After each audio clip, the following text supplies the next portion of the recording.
Pernah dengar nama Marcus Aurelius? Ia adalah kaisar Romawi yang memimpin dari tahun 161 sampai 180 M. Bayangin, hampir 20 tahun.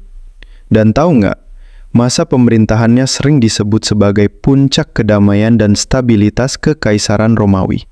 Keren banget kan? Marcus Aurelius ini bukan kaisar biasa. Selain jadi pemimpin, ia juga seorang filsuf stoik loh.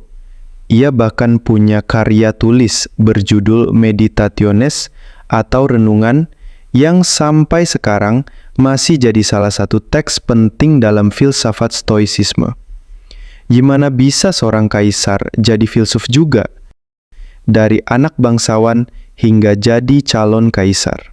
Jadi gini, Marcus Aurelius ini lahir dengan nama lengkap Marcus Annius Verus pada tanggal 26 April 121 di Roma. Ia berasal dari keluarga bangsawan yang punya nama besar. Ayahnya, Annius Verus, itu keturunan senator. Sementara ibunya, Domitia Lucilla, punya banyak banget tanah dan kekayaan. Tapi sayang, Marcus kecil udah jadi yatim piatu di usia muda.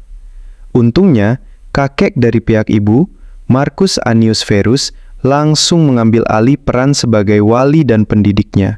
Sejak kecil, Marcus ini udah nunjukin minat yang besar banget sama filsafat. Waktu usianya 12 tahun, ia langsung nyemplung ke ajaran stoicisme. Apa itu stoicisme? Intinya, aliran filsafat ini ngajarin kita buat mengendalikan diri, punya kebajikan, dan hidup selaras dengan alam. Kebayangkan gimana cerdasnya dia waktu itu? Nah, ceritanya berlanjut di tahun 138. Kaisar Hadrianus yang nggak punya anak kandung memutuskan buat mengadopsi Antoninus Pius sebagai pewarisnya.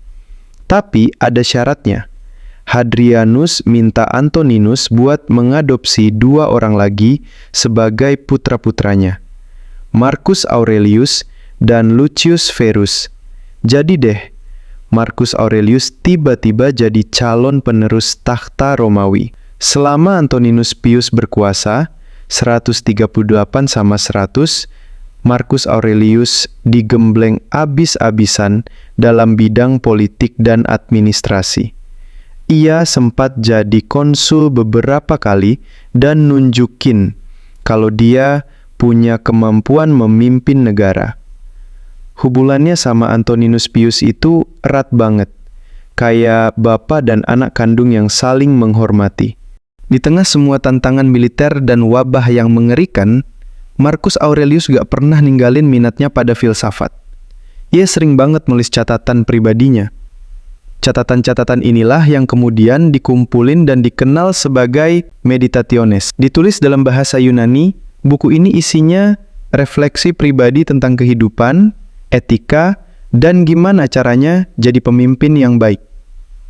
Ia juga nulis pemikiran-pemikiran mendalam tentang gimana menghadapi penderitaan dan kematian dengan ketenangan. Keren banget kan? Nulis di tengah kesibukan memimpin kerajaan. Meditationes ini dianggap sebagai salah satu karya terbesar dalam literatur stoik, walaupun awalnya cuma ditulis buat dirinya sendiri. Marcus Aurelius menekankan pentingnya kebajikan, keadilan, kebijaksanaan, dan keberanian. Ia juga nyaranin kita buat selalu bertindak pakai akal sehat dan gak gampang kebawa emosi. Soal keluarga, Marcus Aurelius menikah dengan Faustina yang muda, putri dari Antoninus Pius, di tahun 145. Mereka punya 13 anak, tapi cuma beberapa yang bisa bertahan hidup sampai dewasa. Salah satunya yang terkenal adalah Commodus, yang nantinya jadi penerus Marcus. Faustina ini setia banget loh, sampai nemenin Marcus di beberapa kampanye militer. Walaupun ada desas-desus nggak enak tentang dirinya, Marcus selalu nunjukin kesetiaan dan kasih sayang yang besar. Faustina meninggal di tahun 175 dan Marcus menghormatinya banget dengan mendirikan kuil dan mengangkatnya sebagai dewi. Luar biasa ya. Sayangnya, di tahun 177, Marcus Aurelius mengangkat putranya, Commodus, sebagai rekan kaisar. Padahal Marcus punya reputasi sebagai pemimpin yang bijaksana dan adil. Tapi Commodus ini beda banget. Dia lebih suka hidup mewah dan nggak terlalu tertarik sama tanggung jawab pemerintahan. Kekhawatiran tentang kemampuan Commodus jadi makin besar waktu Marcus jatuh sakit di tahun 180.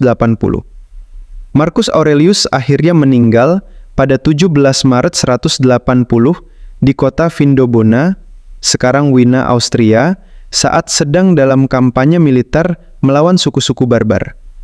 Tubuhnya dibawa kembali ke Roma, dan dia dikasih pemakaman kenegaraan serta didewakan oleh Senat Romawi. Kepemimpinannya yang bijaksana dan filsafatnya yang mendalam bikin dia dikenang sebagai salah satu kaisar terbesar Romawi.